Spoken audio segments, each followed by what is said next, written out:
Vladimir Putin responds to strength, and Joe Biden's a strong leader. So I think that this is, going to be an incredibly important meeting. At the same time, I think we should be careful about raising expectations. This is the first meeting between Joe Biden and Vladimir Putin. It's not a formal negotiation. This is an opportunity for the United States to make clear what we expect from Russia in terms of how they relate to us, but with respect to how they relate to our allies in the region, like Ukraine.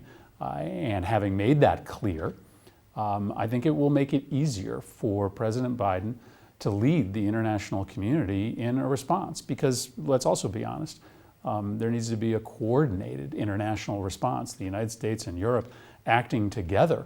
That's the only way you're going to ultimately make Vladimir Putin pay a price. One of the reasons why we feel so strongly about Nord Stream 2 is because we don't understand why Europe joins with us in sanctions against Russia, but then allows them to build a pipeline. That's a mixed message that I don't think is helpful. The commitment to bring Ukraine and Georgia into NATO goes back to 2008 when NATO made a commitment to do so. What's happened since then that would make that less urgent?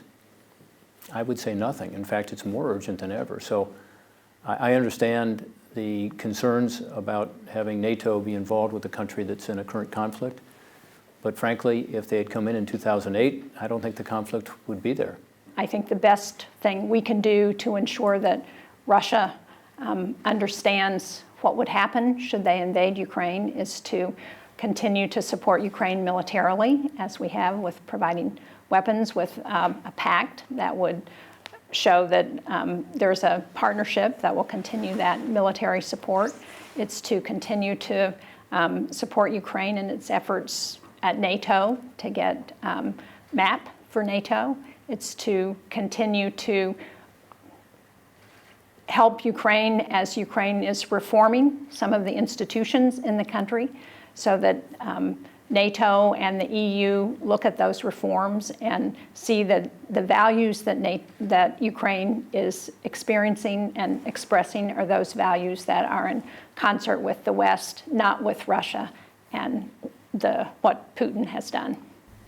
Disinformation needs to be combated with facts. And what Radio Liberty does and Radio Free Europe is provide the facts. And I know that's frightening to the leadership in Russia and the leadership in Belarus and other countries, but I still believe the arc of history is toward more transparency and more openness and facts, and that's what people need. There's also a specific issue in Russia as to the freedom of the press, and we've seen it time and time again, and the fact that they are not allowing you all to freely report is an indication of that.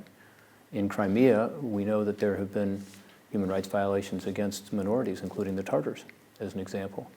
And so there's a specific concern there, but this broader concern is how do you combat disinformation? The amount of funding and effort we put into combating disinformation, unfortunately, is very small compared to the amount of money other countries put into disinformation, including China, including Russia. But we're at least starting to push back, and that includes supporting a free press and allowing independent journalism to play a role here in providing the facts.